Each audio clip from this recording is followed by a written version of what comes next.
I look like crap.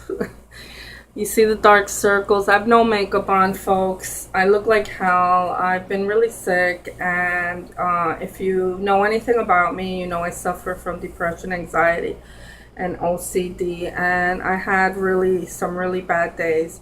So anyway, enough about that. So this is my continuation of my vlog, living in a haunted house, and this is a true story. You have to see vlog 1 to come into 2. I got cut off last time. If I get cut off, I will continue another one. I cannot promise when vlog 3 will be up, but I'll try my best. Okay, vlog 2. So the screen door incident, the girls said, Kim and Ashley, Ashley's my daughter, Kim is her best friend, said that they had locked the door. I had gone back into the kitchen, I locked it, and we're all in the kitchen. This is the continuation, and I see the door open once again. So I'm like freaked out, thinking it's the kids next door, but it wasn't the kids next door.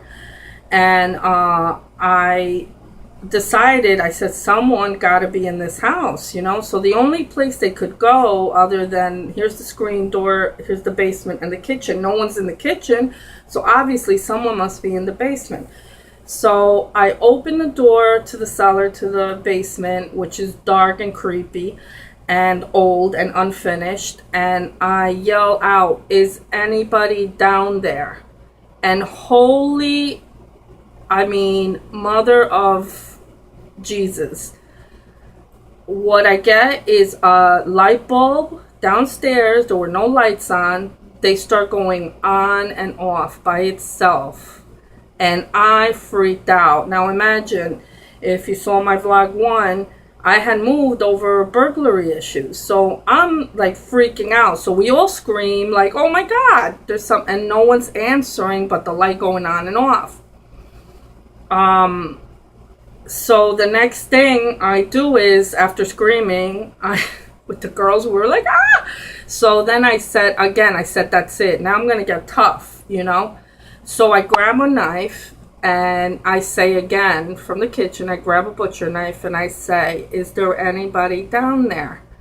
And out of nowhere, a storm of, like, I don't know how to explain it, like marching soldiers coming up the stairs. It felt like a whole, like, platoon of guys coming up the stairs. I slammed the door shut with my foot. That was just my instinct.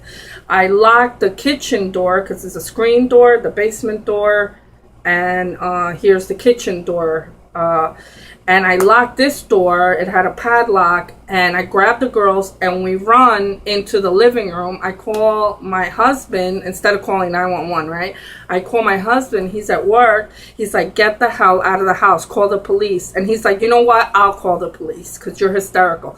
So he's like, get out of the house. Get out of the house. So I don't want to leave the house because I don't know if there's someone right out the door. I'm like kind of panicking. I'm not really that great at, you know, emergency situations. My husband's fantastic for that, but not me. My ex-husband, whatever. And the police came in like no time. And so here's the police in the front of you know, the house, and I hear like the sirens, and then my daughter screams because she went back into the kitchen after I told her not to, and she told me she saw something pass by with a black long coat. Now it was raining outside. The person, that was a cop. He was going around the, you know, and she screamed. So then they told me to open the door, screaming, open the door, open the door. They didn't even ring the bell. They were screaming. And I opened the door hysterically with a knife in my hand. And they, out of nowhere, they were all lined up in front of my lawn with guns drawn. I kid you not, guns drawn. All I heard was click, click, click, click. And they screamed out, put the knife down now. So they're thinking it's me. I'm like the burglar. I'm the crazy person in the house who's terrifying this family or whatever. So I'm like, no, don't shoot. Please don't shoot. And my daughter's screaming in the background, don't shoot my mother.